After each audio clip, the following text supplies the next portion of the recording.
Well, good morning. Welcome to you. This is Friday morning. It's July 1st, 2022. I'm Andy Johnson. Welcome to the program. This is AM Prime on this Friday morning. We tell you what we're talking about. Of course, we'll have the numbers for you with COVID-19, where we are on this day as we move towards a greater sense of comfort with that issue in Trinidad and Tobago. We're talking this morning about, we go through the newspapers, the Newsday Trinidad and Tobago and the Newsday Tobago in particular. We're talking in the late part of this hour with Mr. Brian Baig. He's an attorney, an aggressive attorney when it comes to addressing matters in the public square. Now, he's being challenged on a certain matter by his senior in the business, Israel Khan. He claimed in a letter to the editor, which was published a couple of days ago, that the country has a long list of Trinidad and Tobago citizens of East Indian origin who'd been punished legally by the PNM. Mr. Khan has pushed back heavily and saying that he should be ashamed to be saying those things. There's no evidence of that. We'll talk to him, as I said, in the late part of the program. We want to begin in a minute, however, with Mr. Cecil Paul. He's an executive of an organization called the National Workers Union. He used to be an executive member of the Oilfields Workers Trade Union, and his base of operations then was the National Petroleum Marketing Company Limited. He's decrying what he sees as division, an absence of real unity in the labor movement, and he's saying that they should concern themselves with battling for a decent standard of living. We'll have those things and more on the other side. We'll take a break. We'll come back shortly.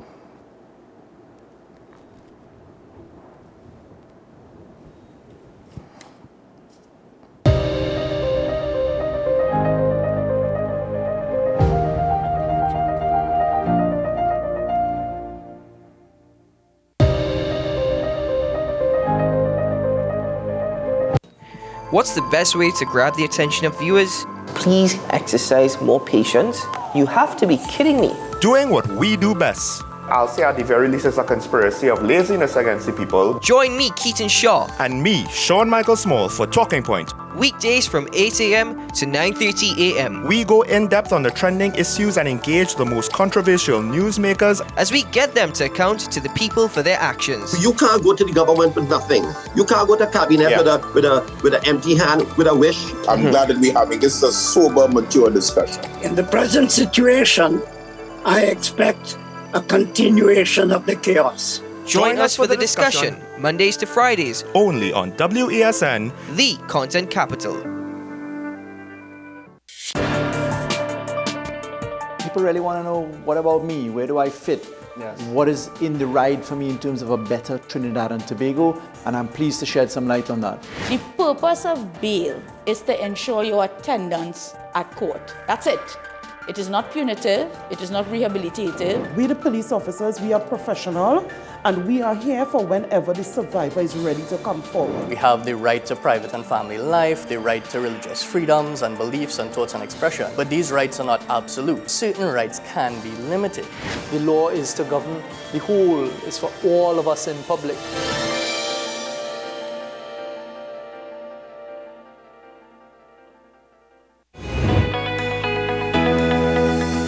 So, Simone, in these times, things are very difficult. Life has changed dramatically. Many people have experienced mental health issues for the first time.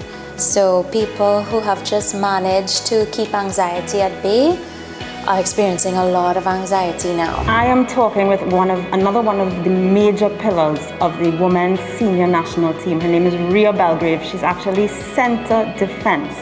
Ria is now part again of the CONCACAF preparation for the World Cup 2023. What's up, Doc? Tuesdays and Thursdays here on WESN, Content Capital. If you live with someone who's tested positive for COVID-19 and has to self-isolate at home, take care of them from a distance and reduce their movement around the house. Give them space, a designated space, and open those windows. If you have to be in contact, mask up, both of you. If you work, stay home from work and don't go out, not even to the grocery or pharmacy. And remember, no visitors allowed. Limit the contact to limit the spread. The Trinidad and Tobago Red Cross Society. Mission-based, People-focused, community-driven. Knowing how to tell authentic is as easy as 1, 2, 3. Find it, match it, search it. Step 1. Find the style number on the tag. Step 2. Match the style number inside the jersey with the number on the tag. Step 3. Search it. A quick Google search of the style number will verify the jersey is authentic when the search results match the jersey being searched. Don't be fooled by counterfeit jerseys. Before you buy, remember to find it, match it, search it.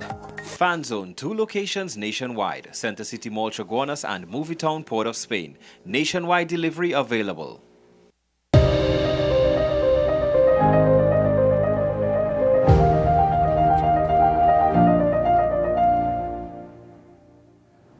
Welcome back to the program. Labor Day 2022 has come and gone with 2 separate celebrations, separate resolutions, but sadly without any concrete plan of action or consultations with the secondary leadership or the rank and file membership of the trade unions. That's the opening paragraph in a letter to the editor published on the 28th of June earlier this week by Mr. Cecil Paul. Signed here as an executive officer of the National Workers Union, but used to be also a member with the executive of the Oil Fields Workers Trade Union when he worked at the National Petroleum Marketing Company Limited, where he's decrying what he sees as less than the proper unity in the trade union movement. He says that they should be battling for a decent standard of living. He says a number of points he's raised in the piece here that we want to see to what extent we can talk about this morning. He's on the other side. Good morning. Good to see you. Good morning, Andy. Good to see you also. All right, so I was going to ask you what led you to write the piece, but I mean, I'm seeing a lot of the references you make here. You say, sadly, without any concrete plan of action or consultation with the secondary leadership or the rank and file membership of the trade union. Go into that a little bit. Why do you say that? Well, a concrete plan of action would be a unity of the various trade union bodies, unity of the trade unions, unity of purpose, and most of all, input from the rank and file of the workers. And we are not seeing that. Well, all right, let me because I'm glad you raised this point about what you see as an absence of unity, because so there's something called the joint trade union movement. My understanding used to be that was everybody, but that is not everybody. So you have the joint trade union movement, and then you have another trade union body. So what exactly is the joint trade union movement? All right. Let me give you the history. When we unified the labor movement, there used to be Congress and the National Trade Union Center in 1987. Yes. The Labor Congress and the CPTU ceased to exist. Right. A few years after, there was a split again. When Lyle McLeod was outgoing, well, he stayed too long. He stayed probably about 9 years, almost 9 years, when the term of office was supposed to be just around 3 years. And what happened was that. But what you mean? So he wasn't nominated. He wasn't re-elected to remain for that extra 6 years. Well, it was a sort of the agreement was that each trade union would. Each trade union leader or each trade union will nominate a leader to serve for about 3 years, and then they will be replaced by another trade union leader, so that there would be a rotating leadership over the period, because it's a federation. Yes, you know, it's not a one body sort of organization. It's a coming together of all trade unions, and that didn't happen when McLeod decided to leave. They tried to replace him with Townsend. And Townsend was opposed by someone from the old Trade Union Congress, and Townsend lost. And as a result of that, the United Labor Movement split back into the same two sections. One is the Joint Trade Union Movement, which is the old Labor Congress. And CPTU. What was CPTU? Yeah, no, the Joint Trade Union Movement, which is the old CPTU. Right. and NATOC, which is the old Labour Congress. Right. So we back to square one. But there are trade unions outside of that, because when they gather now as a united team, it is the Joint Trade Union Movement plus, right? So what is the plus? Who makes up the plus? I don't know. I know of two bodies, you know, the NATOC and the JTUM. JTUM is the old CPTU and NATOC is the old Labour Congress. Well, precisely. There are probably some unions who are not affiliated. For instance, the National Workers Union is not affiliated. Our position is that there must be one Labour Congress. Well, precisely. So what I'm saying, so that there is the JTUM and NATOC. So what JTUM is there? So JTUM is the old CPTU with OWTU. Yes. And some other unions. Yeah. Right? And the National Trade Union Center, NATOC, is with the Siemens Union and NUGFW and so on. That's why there were two labor celebrations, right. One in Tobago, that is the old Labour Congress, and one in Faizabad with the old CPTU. Yeah, and you're decrying that. You say that takes away from the unity that must exist, and therefore it takes away from the program. Yeah. So let's get to that. Yeah. Yes, that takes away, and worst of all, it does not bring workers together, and it does not bring discussion among the rank and file. Yeah. And we are now in a very serious situation in the labor movement. And as a country as a whole, not only the labor movement, there's an economic crisis facing us. Endless workers were retrenched, particularly at Petrotrin, you know.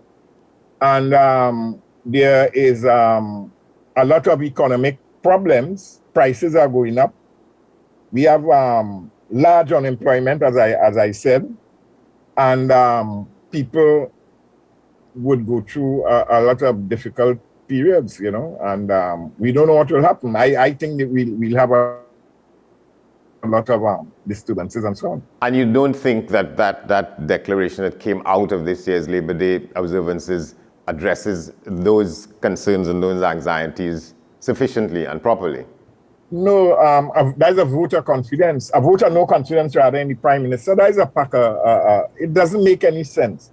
You have to take concrete actions. You have to let the authorities listen to you. And you can only do that by developing proper strategies, taking the type of action that will force the government to look at the situation. Yeah, and you sort of, you pay a lot of attention, or you put a lot of sort of responsibility, I would call it, on the workers at NP, which is your old stomping ground. You say NP workers must not believe they will be treated differently from workers at Petrotrin and TSTT and the public service, Lake Asphalt, MTS, WASA, and other areas earmarked for privatization, and therefore massive retrenchment and structural adjustment policies are implemented. Well, NP is earmarked for the sale of all the service stations. That is hundreds of millions of dollars in people's property being sold to private operators. Then there's the question of the importation of fuel. We're importing fuels now. How will that affect the profitability of NP and also the country in terms of prices and so on, right? So there's a host of problems. There's the question of the increase in the retirement age, the question of the NIS being not paid by employers and having financial problems. That is a national pension scheme, right? Yeah. All right, let's talk about the attempts at addressing this question of the increase in the age of retirement. So people working longer. But is it not a case, so probably, are we talking here mainly about in the public sector, right? So you go at 60. But is it not more and more becoming the case that, so people retire from one job and then go either come back on contract or go and work somewhere else, because at 60, for a lot of people, that's young. And it has to do with this question of where we stand with the social security system, the national insurance system, and so what is on the table now is that they have to, some solution has to be found to make such that the program is there for more people who get retired, so that more is coming out of it than is going into it now, the people say. Yeah. That used to be 65 used to be the old retirement age. I remember during the period of George Weeks in the 80s, early 80s, we reduced the retirement age to 60. That's in the public sector, but in the private sector, people still go up to 65, not so? Yeah, but that does not make room for young people. The unemployment rate among young people is pretty high. You hear them speak, and some of them with degrees and so on, and they have to do jobs with low income, low income jobs and so on to survive. You don't have people who up to 65 years. That is working dead. Let people enjoy their retirement, make room for young people. So let them retire at 60, and let them contribute to a decent pension that they could live on. So the minister of the Ministry of Finance is leading these discussions with various trade unions. What do you think is going to come out of it? What is your sense as to what he's being told by trade union leaders with whom he's met already?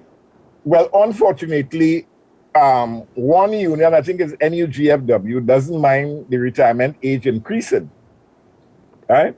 You say unfortunately. Other unions are post-it, Yes. So there's a split in the labor movement on the question of the retirement age. So that's an issue inside the camp. Yeah, it's in the society also. Yeah. Because there are people who feel people should go home at 60 and relax and make room for young people, and there are others who feel that they should work until 65 once they're healthy and so on. Which is a backward position. Yeah, and so that is not a means by which to sort of shore up the national insurance system, because that is, my understanding is that is what is being sought in this matter, to have people stay on longer so they can work longer and contribute to the fund longer, so that those who are retired and those who are retiring as we speak, there will be the provisions there for them.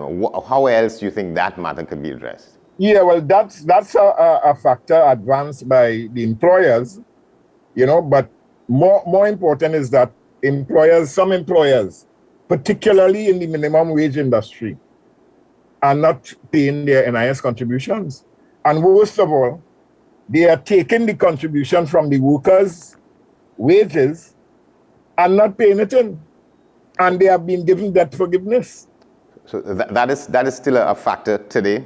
That employers are not paying NIS contributions, that they subtract from people's salaries, that they're not paying it. Yeah, and the Minister of Finance have given them debt forgiveness. Yeah. I mean, that is a scandalous thing. All right, you say that the quest should be for a decent standard of living, and trade unions and their leadership should be speaking to that more than they do, if they're doing at all. Let's talk about that. What do you mean by a decent standard of living? A decent standard of living would mean that you would be able to provide the basic necessities. You would be able to take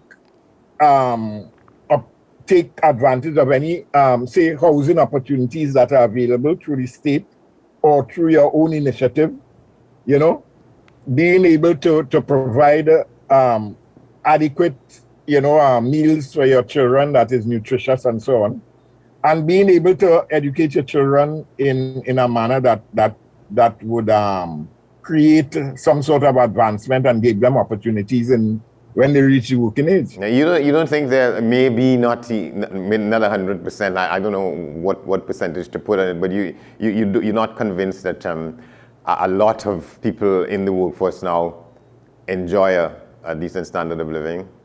Yeah, even though it's waning. It's waning. It's waning. The period of the 70s, after the 70 revolution, a lot of trade unions there was an increase in the living standards over the period from 70s to the 80s, going up to the period now. But the world is facing some economic crisis, right? And the government is clearly taking a class position. The government is defending the interests of the elites in the society, the ruling class, at the expense of the working class. Hence, the question of increasing NIS contributions, increasing the retirement age. Well, there's a proposal to increase the retirement age, right? A lot of pension plans are facing difficulties, right, because of the economic problems, you know, so that the government has taken a clear class position.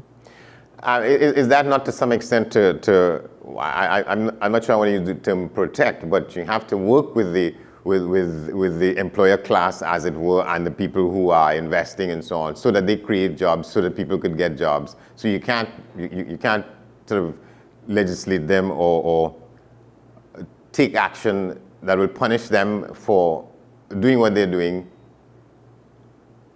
Well, you have to work with the workers, also the working people, because they are the ones who provide the goods and services in the society, you know, and they are the ones who are patriotic. Any little problem, the people, the elite class go on here. They may stay in here to do nothing. They go in. They leave in. We have to stay here. Well, I mean, that might be your view, but is it? You believe that? Yeah, is it? I mean, is it not? Where most of them who get in trouble here, where it is? They stay here. There may be some, but I mean, there's never been a situation in which the private sector people, leadership in the private sector, just move. We've seen some of that in other Caribbean countries. That maybe we haven't experienced that yet. The situation such that people would pack up lock, stock, and barrel and go and leave their investments and leave their, No, I'm not saying that they are doing that on a large scale. Yeah. But anytime business get in difficulties, they move. That is a international sort of trend with the elite class, you know. All right, but your focus was mainly on how you think the labor leaders should treat it. You say in the final paragraph of this piece here, why are our leaders not remembering our history? We do not stand for long periods of exploitation of class discrimination. We revolt, we take appropriate action, and we restore with all our might our right to a decent standard of living. You're saying that the current leadership 1937. Yes. 1956. 1970, 1989. Yeah. You know, that is our history. You're saying that what should we be doing consistent with those flashpoints that the people call them now that we're not doing? I think we need to look at the wide gap between workers, the elite, and the people in between, the professional class and so on. They have no problems. The problems in the society is with workers, the minimum wage workers.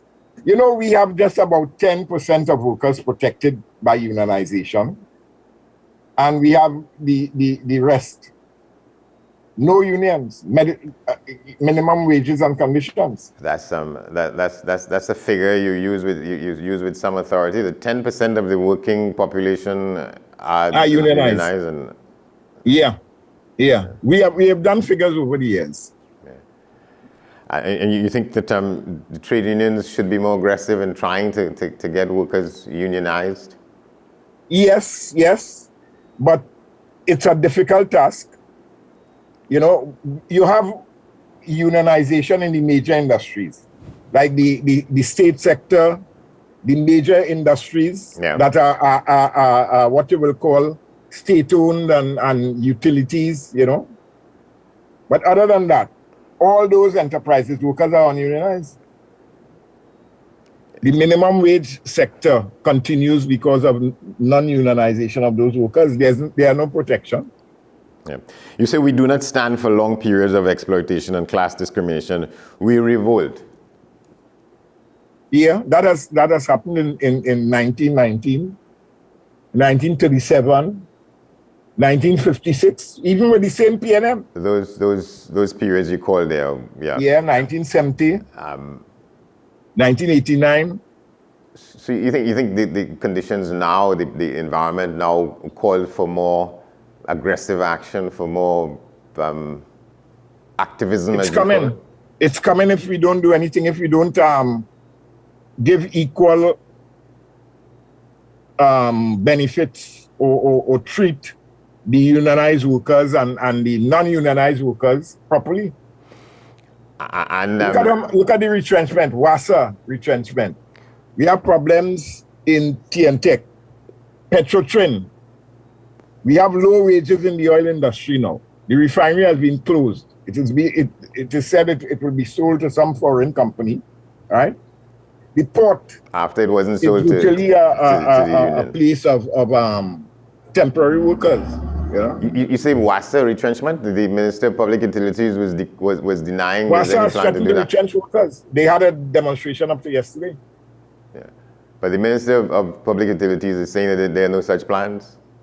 Well, we have heard that before in many other issues and in many other areas.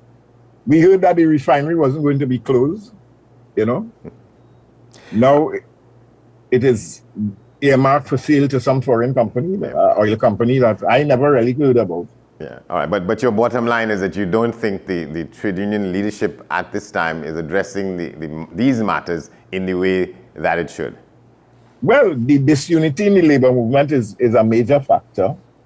And they're just doing resolutions and handing vote or no confidence in the Prime Minister. The Prime Minister care about any vote or no confidence. You have to unite, first of all. You have to involve discussion with workers, get all the ideas, and then you have to plan your method of struggle to equalize the society. Because the society is heavily in favor of the elite classes. We have to leave it there, but you make the point more than once. You say that you're saying that the trade union leaders must connect with the workers that they represent. So yes, they're just giving out instructions and not listening. Workers have more ideas than the leaders. I have experienced that in the labor movement. In 1989, it was the rank and file workers who developed all the ideas that created the onslaught against the NAR government and caused them to lose the next election. It was the workers, ordinary workers, shop stewards, right, who participated and developed several ideas that we use. And one would say, sort of, then with the support of the PNM in opposition, and now it's the PNM in the government, the attack ought to be on them, you're saying? No, whether it's PNM or NAR or UNC, all of them behave the same way. Right. They defend the interests of the ruling elites. All right, that's what governments have been doing in this country for the longest while. That's why workers revolt. All right, we got to leave it there, my friend. We got to leave it there. We will continue on the other side. Cecil Paul, Executive Officer of the National Workers Union. We'll take a break. We do the numbers and the Newsday question and responses. We come back after that with Mr. Brian Bake. Stay with us. All right.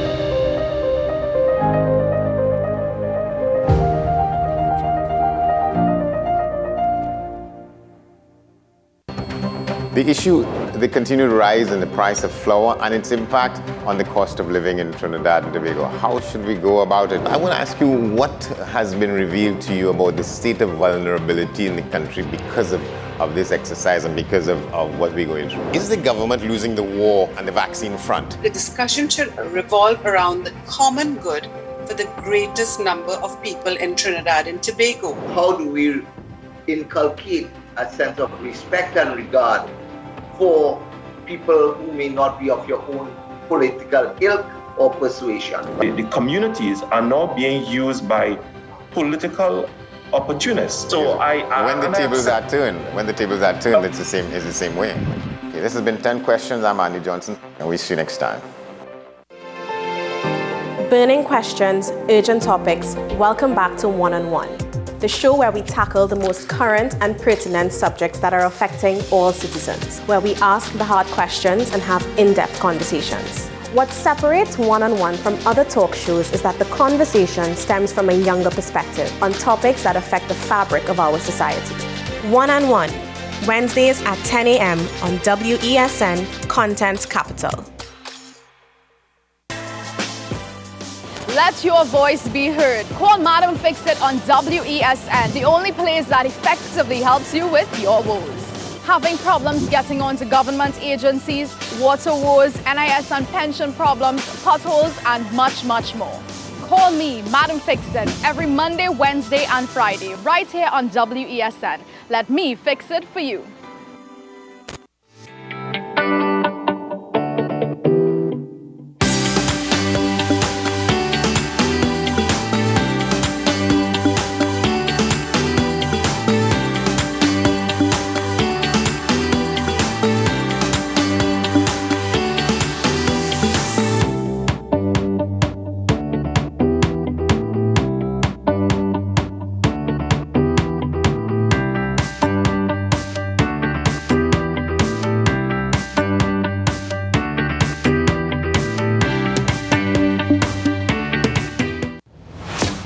Is it politics? What is it? Is it that nobody cares about sports? The kind of support that sport used to get in the past is no longer here. The thing is, taking a knee doesn't mean that that's the only thing you're doing now, Andre. Right. Taking a knee along with other stuff. Samantha, what are you looking forward to when you return home to Trinidad and Tobago after winning the title?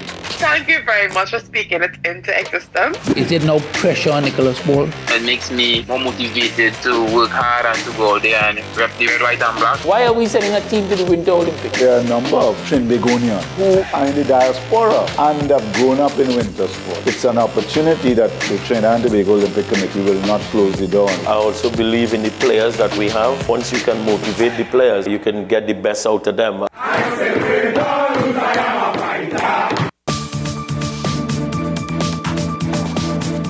I am Rondell Donowa, attorney at law and host of Strictly Legal on WESN Content Capital. Strictly Legal is a legal program geared towards informing you, the public, of your legal rights, responsibilities, and remedies.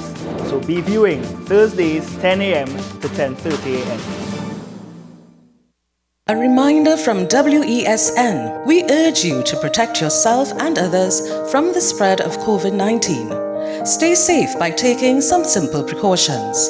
Clean your hands often. Use soap and water or an alcohol-based hand rub. Maintain a safe distance from anyone who is coughing or sneezing. Wear a mask. Don't touch your eyes, nose, or mouth. Cover your nose and mouth with your bent elbow or a tissue when you cough or sneeze. Stay at home. If you have a fever, cough, and difficulty breathing, seek medical attention. Following the above can help us all to help each other.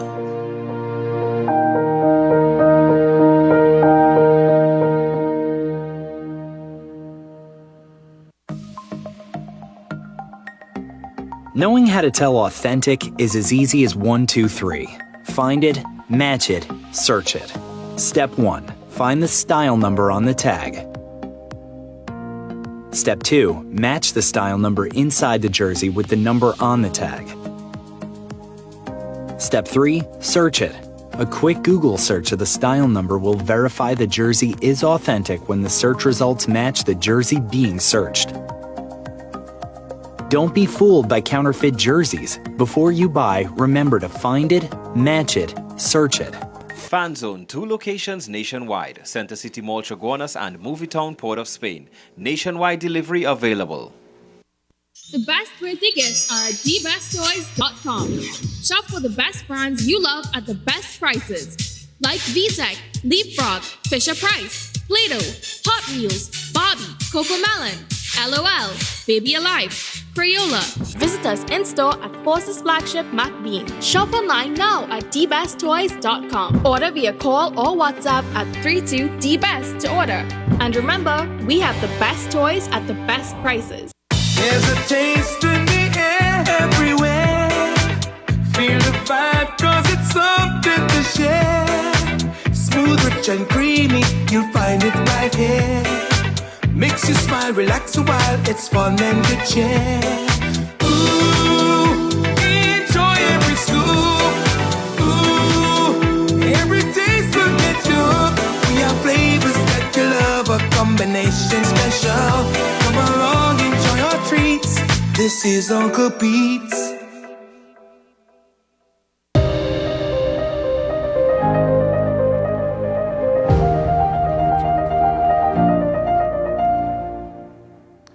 Welcome back to the program. With us now, Dr. Clarence Green. We began a discussion a couple of weeks ago. Before we get there, let me just tell you that the range of activities, the smorgasbord, I would call it, of activities that he's involved in, it's huge. And he addresses life from a number of various platforms, from various perspectives. We want to continue the discussion we have about, he was a member of the Trinidad and Tobago Police Service back some time ago. He's been, I would say, around the world and back, and he's operating from Trinidad and Tobago. Again, we were talking about crime in a particular context, and he's been talking about the crime of human trafficking. And that's what we want to get to. But just before we came on there, he was telling me about he's just been appointed as an ambassador for the Caribbean region for the, you say it? The African Diaspora Union. The African Diaspora Short Union. name AFRIDU. Right, and that's based in South Africa. Yes, and it's to do. It's kind of as a non-profit organization, kind of civil society organization, and we deal with some political issues, and we here in Trinidad and Tobago partnering with the same company, the Bijou company that we talked about last time, in rolling out some programs. One of them is the human trafficking issue, the domestic violence issue. We want to encourage trade, we want to encourage cultural programs and exchange programs between the countries, and talk about this whole aspect about people trying to get back to Africa, investment in Africa. We want to encourage some people to have some conversations with that. So it's a whole network of getting to know me, getting to know them, getting to know who's interested in that type of conversation. Well. So it's based in South Africa, imagine in Cape Town or in yes, Johannesburg. Yeah, but it would involve other countries who are looking this way. I mean, so the Prime Minister and a minister who is not a minister anymore went to Ghana some time ago. Right, yes. All of that's happening within there is part of our conversation with the AU, which is the umbrella organization, the African Union. We fall under that African Union as an organization that is talking in the interest of Africa and getting the Caribbean people who has a history and a connection with Ghana and all these different places. We are part of that conversation. And it's a very deep and broad conversation, and it's just a lot to talk about in a short time. So it's a matter of time to time as we get connected and keep coming back on TV and stuff like that, communicate the whole purpose of why we exist and mission and vision of Africa. Right, because sometimes on some fronts it happens in stops and starts, because when the last Nigerian president was in Trinidad for Emancipation Day celebrations, it was under Prime Ministership of the late Patrick Manning. Mm-hmm. And there was a public servant working in the Ministry of External Affairs or Foreign Affairs at the time, what it was called. And he told me that, one of the things that was going to happen then was the signing of an agreement concerning joint air services so that you could get flights between these two countries, Nigeria and Trinidad and Tobago. And he said that was on the agenda for Mr. President Obasanjo to sign, but that there was one that preceded that, so that, to the best of my understanding, we have two joint services air agreements between Trinidad and Tobago and Nigeria, none of which has come to fruition yet. The Prime Minister, when he went to Ghana, in this term here, signed one of those things with the Ghanaian government. The question is, when would we see action on these things as a start? So that again, we don't know what will happen there. Everything is a process. Even Barbados is involved in the conversation right now, trying to get flights out of Barbados in a different direction. Because what they're trying to do now, when you look at the map, your flight from Barbados to Africa, I can't remember exactly which one of the which country. It takes 3.5 hours. And the question is, why have we been going all around the world? You have to go to New York or to London. And all these places to get to Africa when it's a simple flight within the Caribbean, 3.5 hours to carry. So that's the discussion right now coming out of Barbados. That's the discussion coming out as how can we get our own flights, maybe Caribbean Airlines or whoever it is, to begin getting to Africa on a shorter journey and a faster journey instead of having to make all these trips all around the world to get to the same point. And in fact, there was a group of Trinidad and Tobago nationals working on that to get direct flights from Trinidad to Ghana. And so we don't know what has happened with that since the government has intervened and trying to do it as a government basis. But I just put that out there to long say that process. A lot of things have to come in. So there have been these aspirations for some time and so on. But we wanted to get to the point of you continue the discussion about what does human trafficking look like in Trinidad and Tobago. We're talking about it, but people don't have a good sense of what it means, what the realities are. And I think when we broke up the last time, I was asking whether we know any case in which somebody who was trafficked from Trinidad and Tobago was found and brought back. Yeah. Definitely, they were found in Trinidad and Tobago. You know, the thing about it is that I don't know if in the framework and that deals with human trafficking in Trinidad and Tobago, I don't know if the job of coming out in the public and making the public know what is actually happening within counter trafficking or whatever it is, if there needs to be more PR work. I know they do a lot of educational work as to let the media know what is happening, who's been arrested, who has been charged, you know, who's pending, who are the victims. A lot of times you wouldn't see the victim because it takes a lot for a victim to show themselves, to show their face. Right. And sometimes they're targeted. In some cases, you know, they're scared to come publicly because their life is under threat. Because, you know, you're putting somebody in the public domain as a trafficker, as somebody who has exploited you, and that person is surrounded with a certain type of people around them. And I've known girls who even stayed in somebody's homes, which I cannot disclose where those homes are, in some of the halfway homes in Trinidad and Tobago, who's actually run away for fear, even at the home, run away and try to find... They didn't feel safe in a safe house? Even in a safe house. They didn't even feel safe. Ran away. And there have been people who came back to Trinidad having been trafficked out of Trinidad? Because that's what I'm trying to get at. No, those are people who were trafficked into Trinidad. Mm-hmm. And a court case is pending. Yeah, so they're in a safe house. In a safe house. While the matter is being done. And didn't feel safe in the safe house. There. And left. Yeah. It's as bad as that. This is bad. Well, there's a number of things that happens in places like that. Is you know, you have to investigate why they left. Is it one of the things I know they were having in some of these safe houses was a culture problem.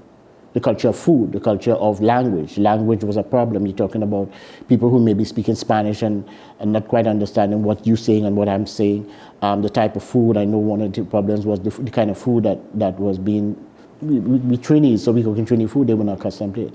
Those issues were a problem. And some of them, in some cases, when a woman and a young woman gets into that situation, depending on how long she stays in that situation, her body becomes programmed to a certain lifestyle. And is wanting what do you mean? You know, the whole sexual aspect of it. So you find that the trauma she's been through, the sexual, the amount of time she's been raped, and all of that. I have known instances, even within the United States, that when you catch these girls, they would not arrest them. They used to arrest them as just plain prostitutes, and they found out, no, this is not prostitution, this is people who enforce situations. So people become emotionally and psychologically numb? Yes, they become numb. Some of them actually become in love with the perpetrators. And they miss them, even though they don't like the treatment. Some of them try to run away to go back to that. And even in the halfway homes, what we found in some of the halfway homes, and I'm not talking about here, in some of the halfway homes that we dealt with in the United States, you take them into a home with a bunch of girls, and what you find is that now they're in the home, their bodies are calling for a certain type of activity, and they now start hitting on the girls within the compound. And that's a whole other scenario. So that's a version of what they call the Stockholm syndrome, which you get to like your kidnapper or the person who has you under duress. That's right. It's about power and control. And when we talk about power and control, we're talking about power and control not only in the instance of when you're in front of them or when they have you. We're talking about power and control. Your body, your mind, your everything is messed up. You're not yourself because you've been traumatized. You have to go through psychological treatments and all kind of stuff because for you to come back in society, I mean, remember you don't trust anybody anymore. This is a young woman And some of them get captured. The average age is from 14 years old. So you get captured in that kind of situation and last for a certain amount of time. After a while, you know, the trauma of the rape, I want to keep saying the word, the trauma of the rape over and over and over could get to you. So what happens in those cases where, well, if people just vanish, they just vanish, and nobody goes after them or anything like that to try and... People try. I've known families here in Trinidad and Tobago who've tried and they still haven't given up, you know, 20 years down the road. They don't know if it's a human trafficking issue. They don't know if they died. They don't know if they, you know, one guy I know, his wife just disappeared one night. And up to this day, he's never seen her. They had a son. Never heard from her. Never heard from her. You don't know if it's trafficking. You don't know. I think the last place they saw her phone, which is many, many years ago, somewhere in St. Anne's. Where? In St. Anne's. And that was it. She vanished. And up to now, this man can't put closure to the fact that, where's his wife? I mean, what are you going to put on the certificate? She's dead? You don't know. And you can't identify to say, well, it's human trafficking. She probably might have just left him. You never know. Yeah. But that investigation keeps dancing. The family, the brothers, the sisters, nobody knows up to this day. Yeah. But you're not aware to what extent people who are trafficked outside of Trinidad will get to come back. No. That's a very difficult That's kind a of difficult issue to work in. situation. That's a difficult situation.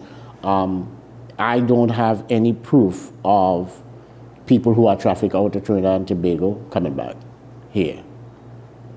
What I do know from the stats I have, if a woman lasts in a human trafficking scenario 7 years, and with the amount of time she's raped per day, she's more than likely, I'm just painting a statistic scenario for you, she's more than likely to be dead after 7 years. Why is that? You just can't last. You just can't mentally last. and psychologically and so on. Yeah, you just can't last. 7 years, if you're in a situation like that for 7 years, more than likely you would not be alive. You'd want to die? It doesn't matter. Some people lose the will to live? Some people will get to that point. Some people get to the point where, you know, they get numb. They just, life doesn't mean anything and it's better I die, because I can't even imagine what it feels like or looks like to be in a situation and held against your will. Your life is probably threatened over and over, men taking advantage of you. Yeah, so that's what I mean. You give up. Yeah, after a while, you lose give the up. will You lose the will to live. And 7 years Yeah. is a period over which, if you're in that without any hope of escaping, that's what happens. You are just something that makes money for somebody else. Yeah.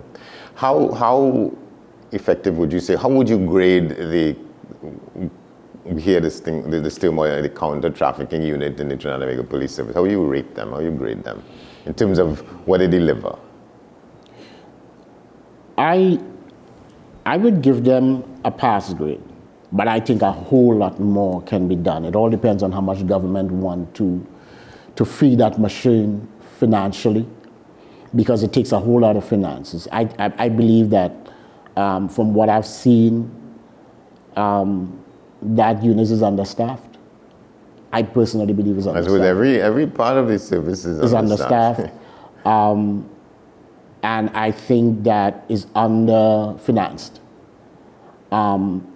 It's not it's an arm of government that, and I can't speak for them. I'm telling what I have observed from dealing with them. It's not like an NGO where they could go out and ask for funds from a business person or whatever it is to help us with this project and all that. I don't know if they could campaign for that. I don't think, because they're the government agency. Yeah. Maybe they can receive funds from, I don't know, maybe they could, in their policies they could receive from somebody have some money on the load and they say, look, I would like to donate something to help. Maybe they might be, but they can't do campaign the government arrangements. But I think they need financing, they need more people involved, and they need more PR work. They need to let the public know, because the public they feels like it's either it's gone away, like last time we talked about, Is it still existing in Trinidad and Tobago? It's very quiet right now. The truth of the matter is hidden in plain sight. So it's there. It's not something that these guys make public. The only time you hear it is when a raid is successfully made and something is put on the news. After that, what happens? You'd say, let's say if we take the last 2-3 years, it's gotten worse than it was? Trafficking? Yeah. Of course. Yeah. The more, like I said, the more the economy contracts, the more people are out of jobs, and the more people kind of meet or live a certain standards, like in the last conversation you was having prior to me coming on here. The more that happens, the more people become vulnerable. Right. I'm afraid, again, we just start talking. We have to adjourn it again for another time, but we will keep, from time to time. Oh, most definitely, most definitely. This gets deeper and deeper. All the time, okay. Yeah. Dr. Clarence Green, thank you very much. We will take a break. When we come back, Mr. Brian Bigg on this issue about the Privy Council, about what he contends has been the PNM's attacks on Trinidad and Tobago citizens of Indian origin. Stay with us.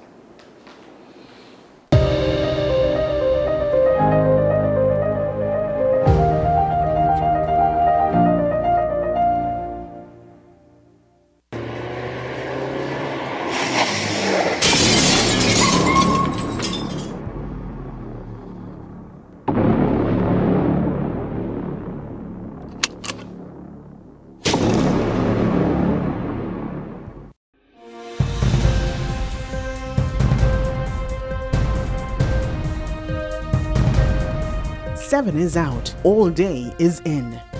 WESN News on the hour.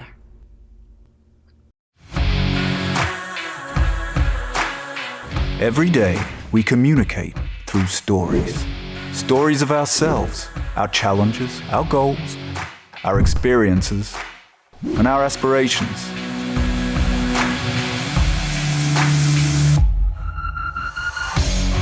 Storytelling is an art that we have mastered.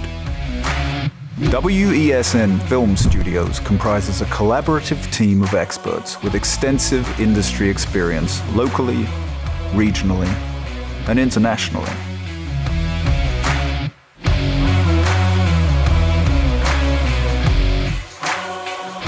The ability of your business to successfully communicate with your preferred audience depends on the strength of the stories you tell. Your vision should be communicated in a high-quality, professional, and creative way.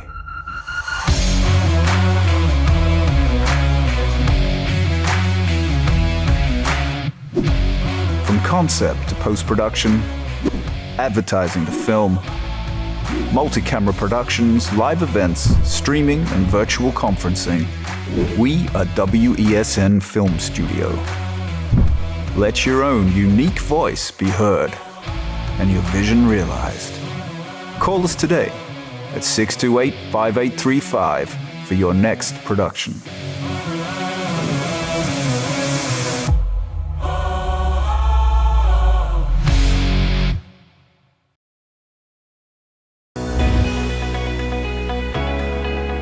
In this season, we talk more about health, wellness, and everything in between. I am so excited to share with you everything about health and wellness so that you can design the life that you've always dreamed of. Join me here on What's Up Doc. What's Up Doc? Tuesdays and Thursdays here on WESN, Content Capital. Is it politics? What is it? Is it that nobody cares about sports? The kind of support that sport used to get in the past is no longer here. The thing is, taking a knee doesn't mean that that's the only thing you're doing now, Andy. Right. Taking a knee along with other stuff. Samantha, what are you looking forward to when you return home to Trinidad and Tobago after winning the title? Thank you very much for speaking it into existence. Is it no pressure on Nicholas Paul? It makes me more motivated to work hard and to go out there and rep the white and black. Why are we sending a team to the Winter Olympics? There are a number of Trinbagonians who are in the diaspora and have grown up in winter sport. It's an opportunity that the Trinidad and Tobago Olympic Committee will not close the door on. I also believe in the players that we have. Once you can motivate the players, you can get the best out of them. Join me, Sule A. Joseph, as I delve into the day-to-day psychological issues plaguing our society. We will discuss behaviors that encompass the biological influences, social pressures, and environmental factors that affect how you think, act, and feel.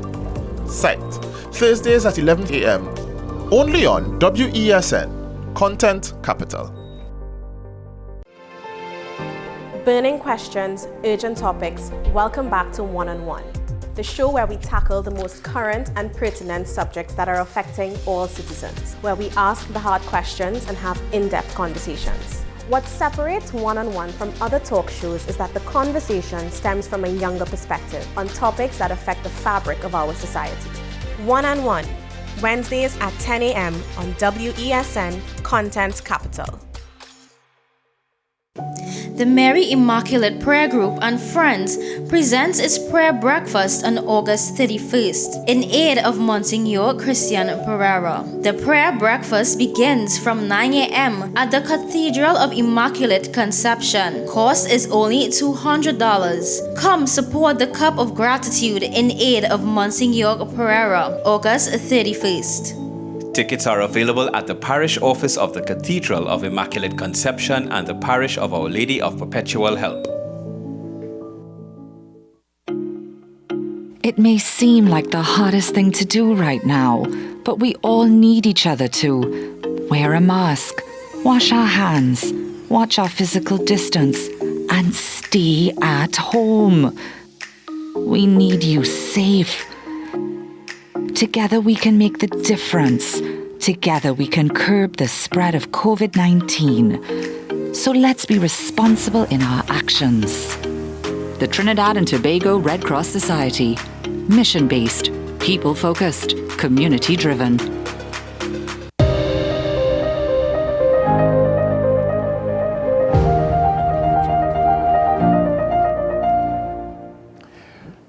Welcome back to the program. Just before we get to Mr. Brian Bigg, we're talking with him about what we would call the DPP, the Privy Council, the airport corruption case. And he's been pushed back on some of what he said in his latest piece in the paper by Senior Counsel Israel Khan on that question about Indo-Trinidadians being politically tormented by the current regime and regimes like that before them. But before we get to that, let's look at the COVID-19 numbers. So there they are, 156,766 is total recovered patients, 6,320 the total active positive cases. The death toll from COVID-19 now, 4,011, 167,097 the total positive cases reported in the country since we began the counting on March 12, 2022 yesterday. 118, that's the new positive cases reported in the 24 hours up to the end of the day yesterday. And 103, that's the number of persons in the parallel healthcare system dealing with COVID-19. We switch from there now to the Newsday poll, the question and responses. And the question was, what are your views on the recent ruling by the U.S. Supreme Court, which made abortion a criminal offense? Let's see what some of the responses are. Well, the first response, not what the ruling did. It will return the decision back to each state. That's what it says. And another response there, banning abortion is a total breach of female rights. And what the Supreme Court did was absolutely wrong, and women should look to fight for their rights. There's another response, and I'm seeing here, it says it's a very backward thinking, non-progress move. So those are some of the responses to that question. What are we thinking in Trinidad and Tobago about that? Let's get to Mr. Bigg now. Let me just read a couple of sentences from the letter to the editor, which was carried in the paper 2 days ago. The Privy Council must stay. The judgment of the Privy Council in the Ish and Steve saga puts an end to the 20-year prosecution that has cost the country millions of dollars. The ramifications of this landmark decision on bias are staggering and call into question the political relationship between the judiciary and the PNM. The political and ethic undertones were not lost on the Privy Council. Well, he's been pushed back on that by no less a person than Israel B. Raja Khan, Senior Counsel. he accuses Mr. Baig of making vulgar claims against the legal system. Mr. Baig is with us now. Good morning. Good to see you, sir. You have to unmute your mic.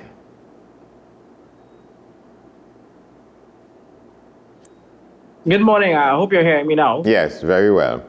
So how do you respond to Mr. Khan's responses to some of what you say? And let me just read more of what he says here. Mr. Baig wrote the following, and he wrote what he repeated what you wrote here. Political history is littered with the names of prominent Indo-Trinidadians who have been unsuccessfully prosecuted to the hilt by the PNM. And you call some names: Finbar Ganga, Dhanraj Singh, Basdev Pandey, Chief Justice Shat Sharma, Professor Vijay Narayan Singh, businessmen Garbaran Singh and Ferguson, and so on. You accuse the PNM of that, and he's saying that the PNM doesn't prosecute anybody.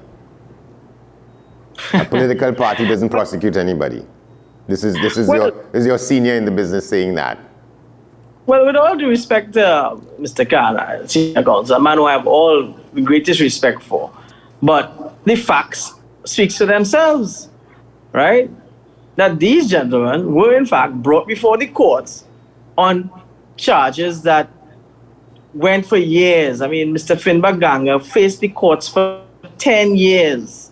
10 years, eh? And matters were dismissed. Dr. Tim Gopi Singh, as well, was hauled before the courts on frivolous charges. Matters was found.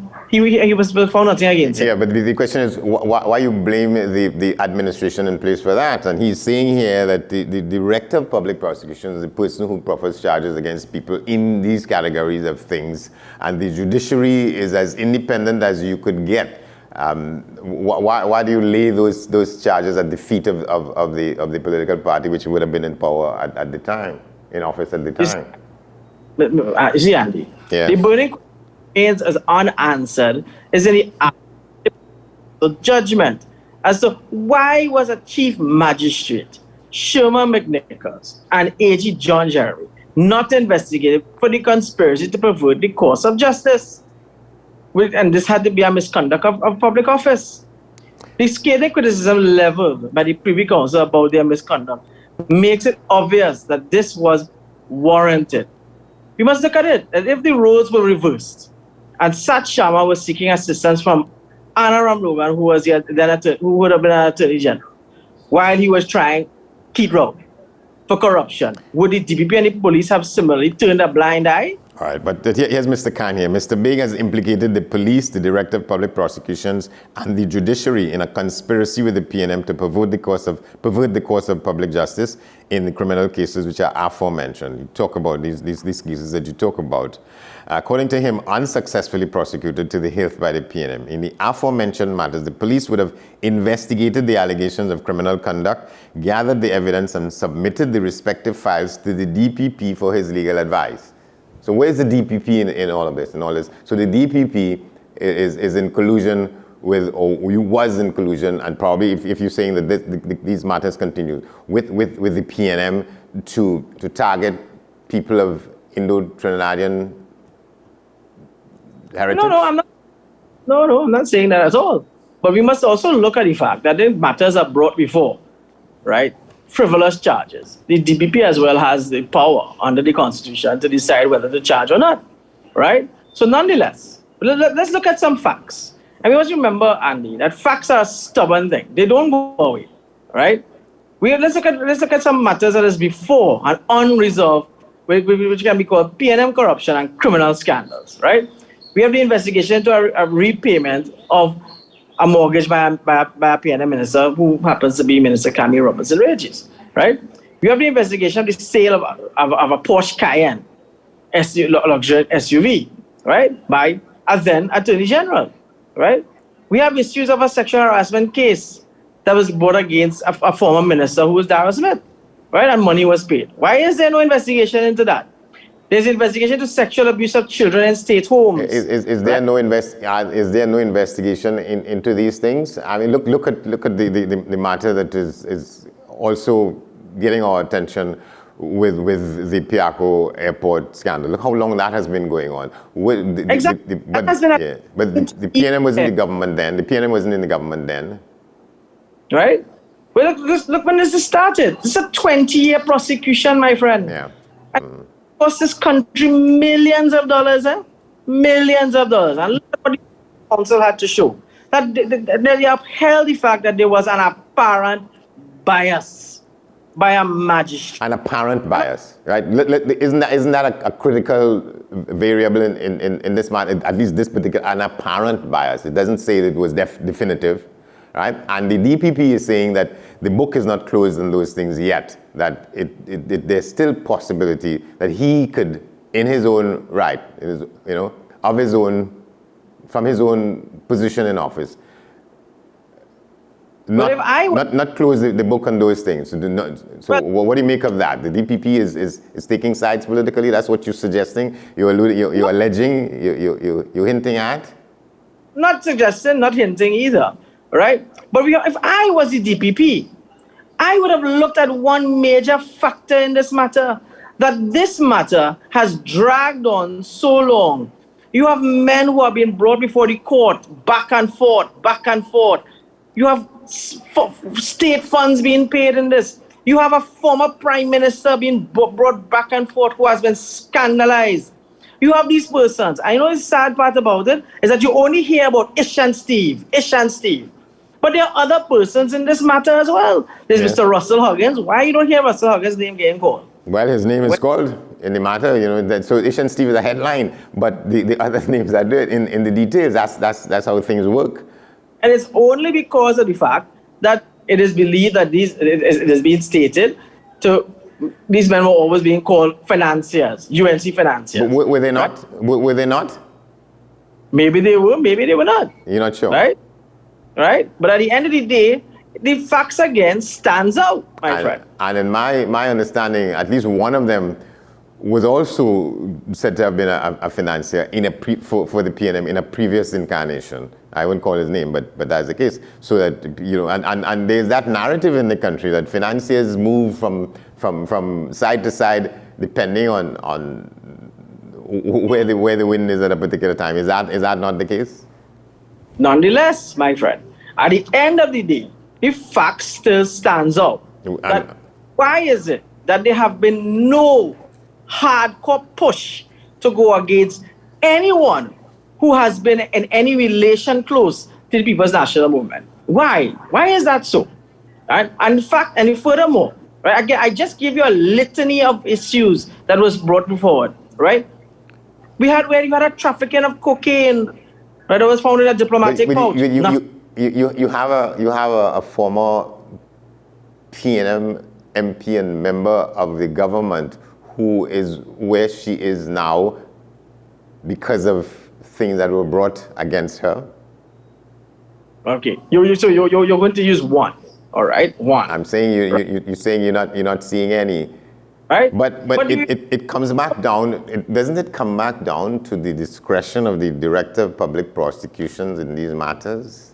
And that you can't put the blame on, because this is Israel Khan saying that you're putting the blame where it ought not to be. He said, I wish to state emphatically that I have been an advocate of the criminal bar for the past 43 years, and I can state categorically that there's not a single criminal case in this country whereby a political party prosecuted, be it the PNM, the NAR, or the UNC. That is Israel Khan, senior counsel. And he is no respecter of people, of positions, of office, or institution. I have no problem with none whatsoever. At the end of the day, Mr. Khan is entitled to his opinion, senior counsel. And I have all the respect for this gentleman. And I will not get in a tennis match with him at all. I will not, right? Well, he's entered one. He's caused his name to be put there. He's saying that you owe the country, especially the legal profession, an unconditional apology. Well, I hear him, but the facts stands out, right? The facts is clear that there are a lot of matters. I just named them. I will continue to name them. Yeah, right? The question is you're putting the blame for that on the party, on the political party that is the PNM, when there are intermediary authorities between these people Andy, when we look at all these issues that has been named, right? All these things that we have seen, right? what I've just named, who was the party in power at that time? It was the People's National Movement, right? We have a current senator who has been writing the DPP and no response till date, right? Why is there no response on that? I don't know. I find that very strange. But nonetheless, right, we have to see that why is it, and I'll say it again, if there was a reverse in roles, would there have been such active ways of going against these persons? What do you think? Basically, this is why, again, I always say that this judgment that we have seen from the Privy Council on what I would really like to focus on at is the reason why the Privy Council needs to remain as our... Well, you say that, but because it is superior to what is proposed as the alternative, which is the Caribbean Court of Justice. The Caribbean Court of Justice will not be a Trinidad and Tobago court. It will be made up of the best and the brightest from across the region, in the same way that is how it operates with those countries who've signed on with it, and it is be controlled by a regional judicial and legal service commission. It would not be a Trinidad and Tobago regional service commission, judicial and legal service commission. Yeah. So you're saying that the CCJ would be under the influence of the government of Trinidad and Tobago, to the same extent that you say that the justice system in Trinidad and Tobago has been under the influence of the PNM? We have to look at it like this way, my friend, right? The Privy Council has showed that there is no bias in what they say, right? They have not shown. And we have to also look at the ruling. Let's look at the ruling, right? If we look at what Lord Malcolm have to say, right? In paragraph 2 of Lord Malcolm, the appellants were senior officers of insurance companies. Along with others, they were charged with various fraud and corruption offenses arising out of the development of the Piarco International Airport in Trinidad in the 1990s, at the time when the United National Congress, UNC, was in government. In December 2001, the People's National Movement came to power. In 2002, an Anti-Corruption Investigation Bureau was established within the Ministry of the Attorney General, right? That is in paragraph 2. I move to paragraph 3. Their co-defendants included former Minister of Finance, Mr. Kwai Tong, others considered to be financial supporters of the UNC. In January 2008, after some 200 days, let me say that again, after some 200 days of prosecution evidence led over several years, the Chief Magistrate refused a motion that he should recuse himself and committed all the defendants to stand trial, right? Paragraph 4. The Piarco 2 concerns similar allegations against Mr. Kwai Tong and another former UNC minister, along with a number of UNC supporters. The magistrate in charge retired in 2018, and the inquiry is still to be concluded.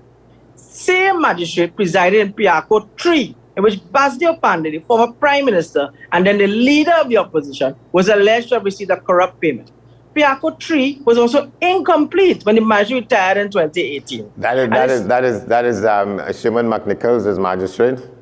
That's correct. Was it not said that Mr. McNichols and Mr. Pandey were good friends? Mr. McNichols and Mr. Pandey being good friends? I know nothing about that. Right? But again, this is not I saying this, you know. Yeah. But in any case, why are you continuing to implicate the Director of Public Prosecutions in this matter, whether it was this current one or the others? So you're saying that the Director of Public Prosecutions is under the thumb of the PNM whenever the PNM is in office? No, I'm not saying that. Well, how do these things come about then without the concurrence and the forwarding of the matters from a DPP's office? What I'm saying again, Andy, is that we have to look at everything in its whole capacity, right? Because again, judgment is quite clear, right? In reading again, if we continue, right? Paragraph 79 of the judgment, with all of this be a matter of concern to the fair-minded and informed observer.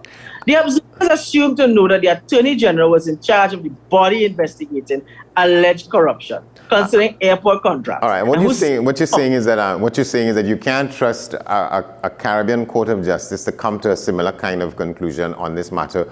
However you want to put and because why? Because a Caribbean Court of Justice made up of the best and the brightest from across the Caribbean would be under the thumb of the PNM. That's what you say, and that's what other people say. No, I cannot trust the CCJ at this time. That's why I prefer the Privy Council. Well, why? That's the point. Why? What is wrong with trusting the eminent people who would make up and who, in fact, at the moment, make up the bench at the CCJ? The notion is that the CCJ would be like a Trinidad and Tobago High Court. This is not my suggestion that the High Court in Trinidad and Tobago is influenced in any way by any political leadership in the country, but that's the view that people have, and we can't trust them because the PNM will manipulate them. But we must also look at the fact that if we have the CCJ, which is also established, right, in the way that you have Caribbean people in it, right, you also have to understand that the CCJ doesn't also look at matters as brought before any form of the facts of the matter. They also look at personal issues. I don't know if you've ever seen judgments come out of the CCJ, which has also has very flawed. What do you mean right? by that? Right? You also have to understand that how is it acceptable to those other countries who have signed on to it? So they don't have those concerns. It doesn't matter to them. Well, you can't say that, Andy, because you don't know what arguments was for or against, right? But I am dealing with it via Trinidad and Tobago, right? And I am saying again that the Privy Council, which is totally divorced from anything local, right? They will look at what is brought before them via facts brought before them. And very often, the Privy Council upholds judgments that come from the Trinidad and Tobago courts. High courts, not so. Very often. Of course they do. Yeah. And again, why they ought to be stayed, right? But also they have overturned many matters as brought before the court, especially in matters of constitutional issues. Many matters concerning whether the rights of individuals are being affected, and that must be commended. And that is why, again, with this matter, right? With this Privy Council of the Piarco case. Well, it is, yeah. Well, it's not done yet. It's not done yet. What do you make of the fact that the DPP is saying don't close the book on it yet? Well, I really hope that the DPP really looks into this matter and realize, again, 20 years has passed, right? You have men who are brought before the court 20 years back and forth. Right, I don't want to prejudice the matter in any way. But you can. I'm not sure you could. I'm not sure you could. Whatever you say, it would influence the decisions of the people making them. But so Ramesh Lawrence Maharaj is arguing that there's a danger in trying to go back on it. You call it malicious prosecution and so on. So that is out there as well. But the fact is that in his considered judgment, the Director of Public Prosecutions is telling us this is not the end of it, and he's reviewing the files to see to what extent, reviewing the matters and the statements of the Privy Council to see to what extent the matter there's life in it still. And you don't support that. I don't support that. I think again we have to look at it from this point of view that had this been any other matter, right, and a matter has been brought, I can tell you I've had persons who have been brought before the court 3 years, 4 years, 5 years, and nothing happening, right? Nothing was going on. And then so we had to bring an issue that there was a want of prosecution and the matters were dismissed, right? We have to look at it like this, is that again, you have men's lives who has been interrupted because of some allegation. Where you have a former prime minister who has been up and down, scandalized. You have well, Mr. Khan's rebuttal to that is that no one is above the law. But we have to leave it there. We will continue this discussion at an appropriate time. Go ahead. I will say this. Go ahead. That the facts are the facts, and the facts stand out. And facts are stubborn things; they don't go away. And we've had where number of facts has remained unanswered. Well, your facts don't add up to the accusations against a political party. The facts are, as you say, the matters have been going on for all that long. These people have had to answer for themselves in these matters that were brought before them. But to tie that to any political party, that's not a fact. And I put this but we have to leave it there. Thank you very much. Okay, good. We will continue to have this discussion as time goes on. But let's just take a quick look at one of the stops around the region. We go to Guyana again this morning. The East Coast. Okay, I'm told we're out of time. And so that means that that's our broadcast for this morning and for this week. I want to tell you that you can stay in touch with us here on WESN. Check us out on all your social media platforms. You can send your emails to amprime@wesncc.com. In half an hour, the guys come in for today's edition of Talking Point after the news at 8. And I'll also tell you that at 10 o'clock, I'll come back here for today's edition of 10 Questions. And my guest, Ramona Ramdayal, former Member of Parliament, continuing to be a member of the UNC, but at odds with the leader and the leadership of that party. So stick around here.